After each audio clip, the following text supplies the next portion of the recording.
संत मत धारा आपकी सेवा में प्रस्तुत।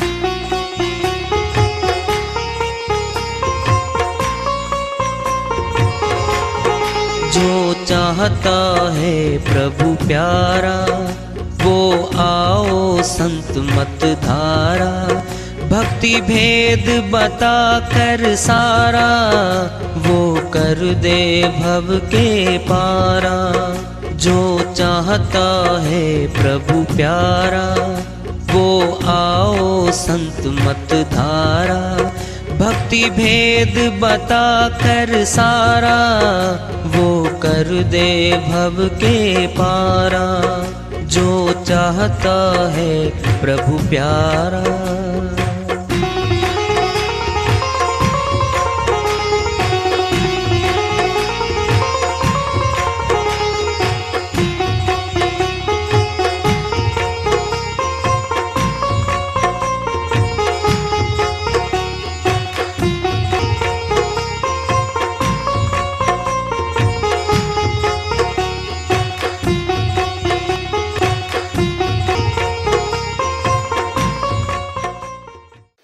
परम पूज्य सदैव स्मरणीय सदगुरु साहिब की जय हो।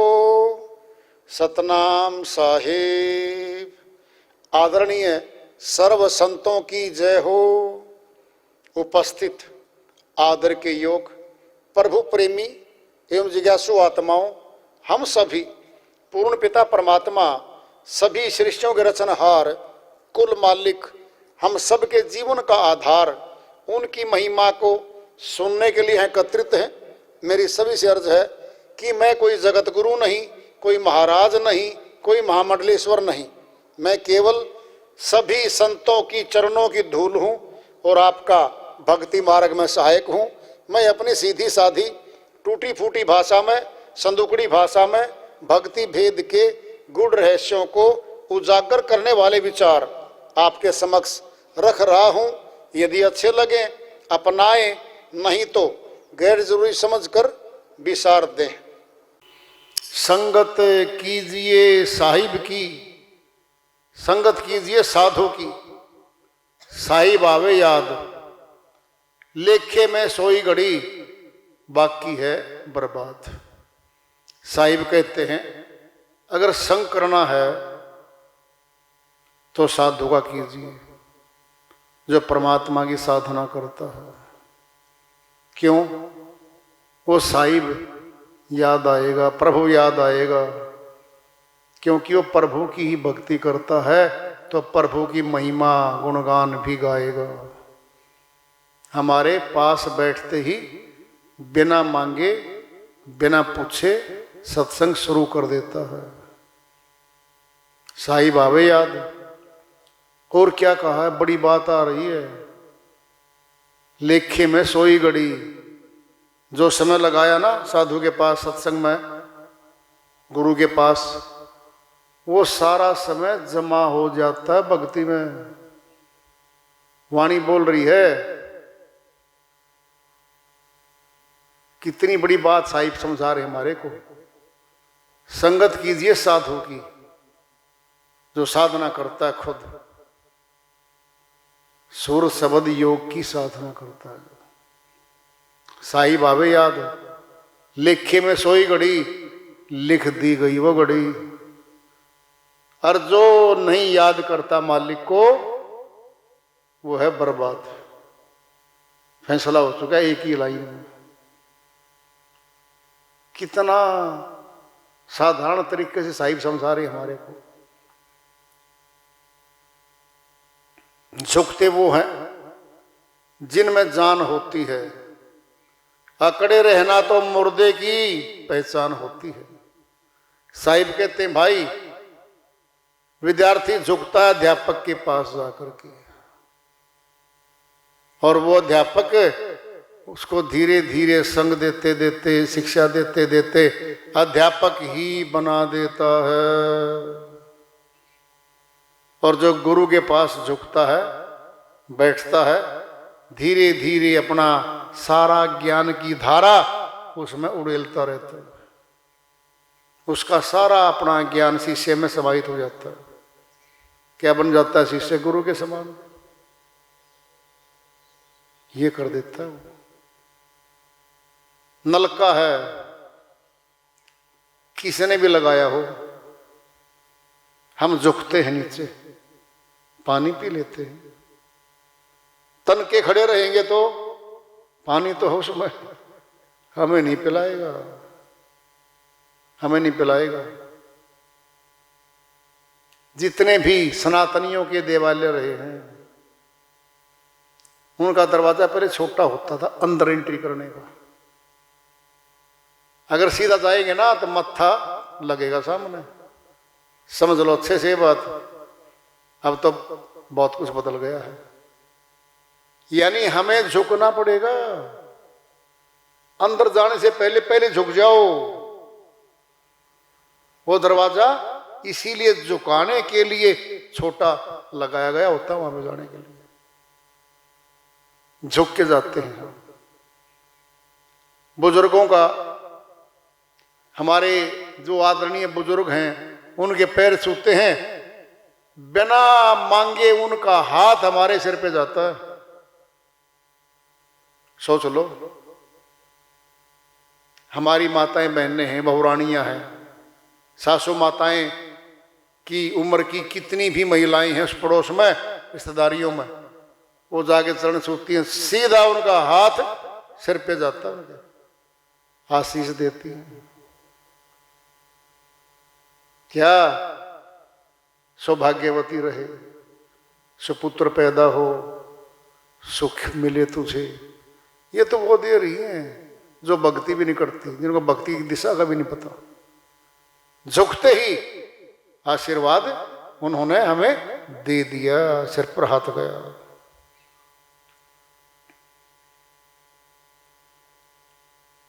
पौधे हैं फलों के सारे, झुकते हैं जब फल लग जाता है, टहनियां नीचे झुक जाती हैं। क्या गया उनके पास? सार वस्तु आ गई है। जब तक फल नहीं लगता पौधे के, टहनियां सीधी खड़ी हैं और अकड़ी खड़ी हैं, कोई मोल नहीं है, कोई मूल्य नहीं है। पौधे फल के तो हैं, फिर फल लग ही नहीं रहा। जब पौधे के फल लग जाता है, टहनियां भर जाती हैं, यूं झुक जाती हैं। जब हमारे अंदर सद्गुण आते हैं, भक्ति की शक्ति बढ़ने लगती है हमारे अंदर, गुरु की कृपा हमारे पास आने लगती है, हम झुकना चाहते हैं फिर, और झुकते चले जाते हैं। झुकते वो हैं जिनमें जान होती है, अकड़े रहना तो मुर्दे की पहचान होती है। कहते हैं ना, हरियाणा में कहावत है, अकड़ा पड़ा है मुर्दे की तरह, झुकना ही नहीं आता इसको तो। अरे झुक लिया करो, अपनों से बड़ों के सामने, अध्यापकों के सामने, गुरुओं के सामने, साधुओं के सामने झुक लिया करो भाई। हरियाणा में कहावत है, और ये सच्ची कहावतें हैं, कहते हैं और सुनते सभी हैं। अकड़ में क्या होता है? अहंकार। अहंकार अकड़ता है। जब रावण जी को कहा, धर्मपत्नी रही मंदोदरी, हे राजा रावण, पहली बार तो तूने गलती कर दी, माता सीता का अपहरण करके यहां ले आया, अब इसको वापिस करके आ और माफी मांग लेना, मेरे से गलती हुई है। अकड़ गया वो, कायर, मैं झुकूंगा, उसको झुकाऊंगा। कैसे? लेने आएगा, मेरे से माफी मांगेगा, गिड़गिड़ाएगा, और युद्ध में मैं जाने नहीं दूं। इतना अहंकार था, विद्या पे, हथियारों पे, शक्ति पे इतना अहंकार था उसके पास। नहीं झुकूं।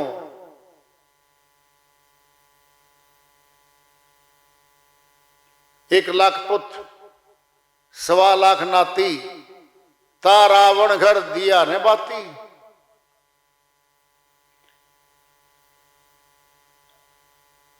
देखो, लंका सा कोट समुद्र सी खाई, ता रावण की खबर नहीं पाई।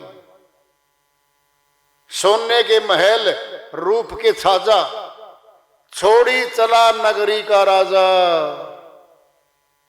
कोई करे महल, कोई करे टाटी, उड़ी जाए हंस, पड़ी रहे माटी। कबीर साहिब समझा रहे अपनी श्रीवाणी में,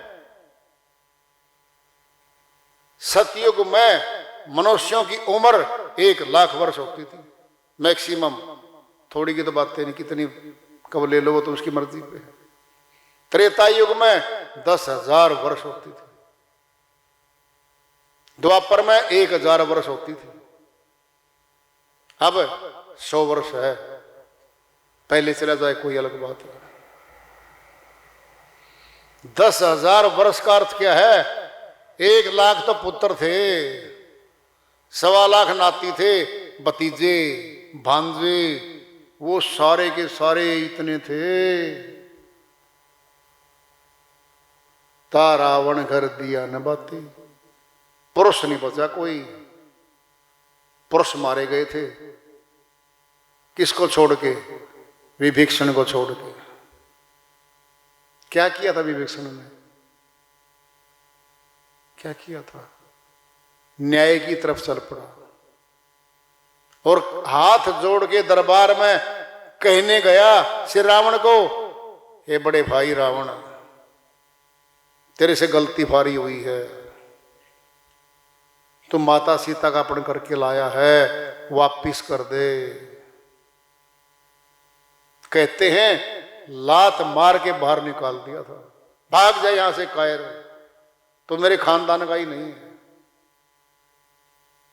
वो शरण में गया श्री राम के, तो राज्य श्री राम ने उसी को दिया था। रावण के पूरे परिवार के समाप्त होने के बाद श्री राम ने कब्जा नहीं किया वहां पे।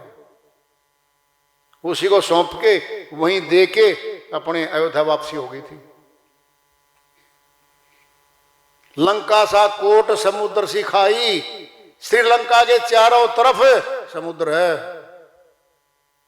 ध्यान से सुन लो। श्री रामेश्वर के स्थान से जहां से रास्ता बनाया जाया गया था ना श्रीलंका में, कुछ पुल तो आज ही बताते दिखता है। वहां से पुल बांध के श्री राम की सेना और सारे वहां गए थे श्रीलंका में। यानी अपने आप में ही चारों तरफ समुद्र ये कह रहा है कि यहां कोई आ ही नहीं सकता भाई, पैदल तो आ ही नहीं सकता। किला था, किला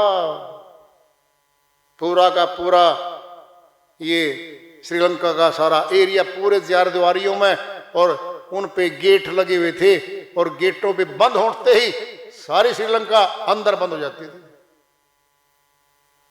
कौन से गेट से चढ़ेंगे अंदर, ये खुला विवरण आता है।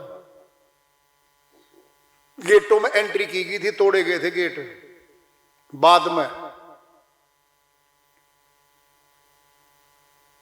सोने के महल रूप के छाजा, आता है लिखत में कि श्री शिव जी महाराज जी की भक्ति की थी और उस शक्ति से सोने की लंका उपहार में दे दी थी। झूठ नहीं है, सच्चाई कुछ तो मिलेगी। कितनी मिलेगी वो तो आधार पे जाना पड़ेगा। रूपसियां नाच करती थी, नृत्य करती थी उस महल में। रूपसियां, रूप के छाजा, छोड़ी चला नगरी का राजा, वह भी नहीं रह पाए यहां पर। कोई करे महल, कोई करे टाटी, उड़ी जाए हंस पड़ी रहे माटी। कोई महलों में रह करके समय बिता गया, कोई झोंपड़ी में गरीबी में प्रभु भक्ति करके चला गया।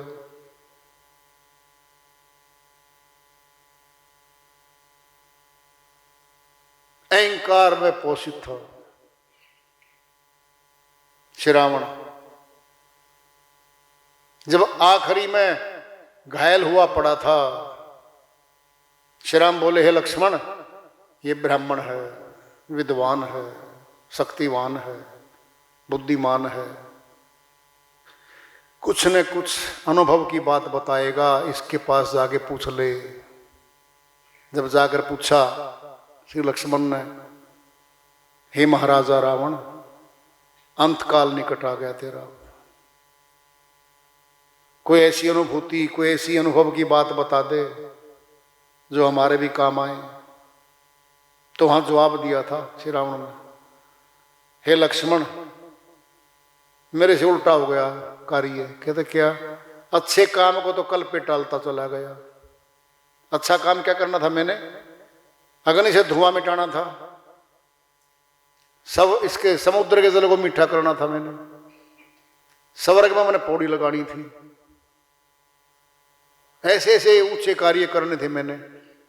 ये तो किए नहीं, उल्टा किया, माता सीता का अपहरण किया, युद्ध की डगर पे चला, और आज ये मेरा सर्वनाश हो गया।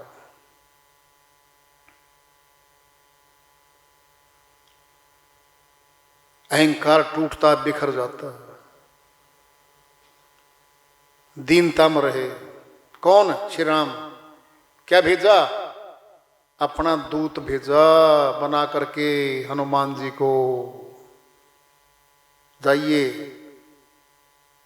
संधि करना चाहता हूं मैं, नरसंहार ना हो, बेगुनाह जनता और ये सेना ना मारी जाए भाई। युद्ध करेगा वो, लाखों सेना के निरपराधी लोग, उन अपराधी ने किया, वो मारे जाएंगे युद्ध में। नहीं माना, दोबारा फिर अंगद जी को भेजा समझौता करने के लिए। युद्ध नहीं चाहता था, नरसंहार तो चाहता ही नहीं था, ठुकरा दिया अंगद जी की पेशकश को। हे महाराजा, युद्ध नहीं करना चाहते श्री राम आपसे, समझौता कर ले, माता सीता को वापिस कर दे, बस इतनी सी तो बात है। मार काट नहीं करेंगे श्री राम, वापिस चले जाएंगे बस अपने अयोध्यापुरी। बिल्कुल नहीं माना, अहंकार ने मानने नहीं दिया। सद्बुद्धि का हरण कर लेता है अहंकार और क्रोध, दोनों भाई हैं ये। क्रोध और अहंकार साथ साथ चलते हैं। पहले अहंकार आएगा, फिर साथ में क्रोध आ जाएगा। अहंकार में क्या कहता है? मेरे समान कोई है ही नहीं। जो सामने वाला बोलेगा ना, तेरे समान तो मैं खड़ा, मैं तेने देख लूंगा, अभी ले, साथ ही तो बैठा अहंकार, और साथ ही तो क्रोध आ रहा है, अभी लूं। ये है सद्बुद्धि का हरण कर लेता अहंकार और क्रोध आते हैं। कथाएं कहानियां भरी पड़ी हैं। दीनता में हर समय जीत रहती है, अक्षमा में माफ कर दो जी, आगे से ऐसा नहीं करूंगा। उसका सामने वाला क्रोध और अहंकार झुकता है, टूटता है, कर दे माफ, उस क्या करें, उसको बदला तो मैं क्या लूं इससे। अब झगड़ा मिट गया, इतना ही तो कह दो सामने वाला, बदला लूंगा, फिर अभी ले ले। नहीं, कल किसने देखा है, अभी ले, तुरंत झगड़ा शुरू, मारकाट शुरू हो जाती है वहां पर। दीनता संतों ने धारण की है, अक्षमा सहन शक्ति, धैर्य, ये सारे के सारे दया, ये सारे के 16 के 16 सद्गुण संतों में रहते हैं, भक्तों में रहते हैं। इसीलिए उनको समाज से टकराने नहीं देते, भक्ति का समय बचा के भक्ति करवाते हैं उनसे। क्या है ये? बाढ़ है ये, फलों का पौधा है, बाग है, चारों तरफ बाढ़ लगाई जाती है। भक्ति के फल लगने लग रहे हैं हमारे। बोलो, जानवर बाहर से कूद जाए और छिन भिन कर दे उन पौधों को, कौन जानवर? ये तो काम करो दुलो मत हार, ये जानवर तो बैठे हैं, उड़ा देंगे हमारी भक्ति को। ये दीनता में, सहनशीलता में, धैर्य में दया करेगा, कोई बात नहीं पाएगी। क्या हो रही है? उसकी भक्ति की सुरक्षा हो रही है। और सुनना है, फिर सुन लो ध्यान से। क्रोध से आज तक कोई जीत नहीं पाया, अदले बदले करते चले गए, मार काट करते चले गए, कोई जीत हार कभी नहीं हुई। ये लगातार सिलसिला चलता रहता है। उनके 10 मार दिए, उनके 20 मार दिए। होता क्या है? हो क्या रहा है संसार में? सारे देशों की सीमाएं लगती हैं आपस में, सबके सैनिक सीमाओं पे पड़े हैं। वर्तमान में देख लो आप, और सीमा पर बिना किसी कारण के गोलियां चलाते रहते हैं, बिना मतलब के, बिना किसी कसूर के गोलियां चलाते रहते हैं। अभ्यास करते हो जैसे वो आदमी मार देते हो। कैसा ये मनोदशा इस मनुष्य की, बिना मतलब के, बिना कारण के ये गोली चला चला आदमी मारता है। कभी भी पूर्णतया इस संसार में कि युद्ध ना हो, लड़ाई ना हो रही हो, कभी नहीं हुआ ऐसा। लगातार लड़ाइयां चलती रहती हैं इस देश में, इस संसार में। फिर यहां सुख कैसे? सुख नहीं है संसार में, ये दुखों का घर है संसार।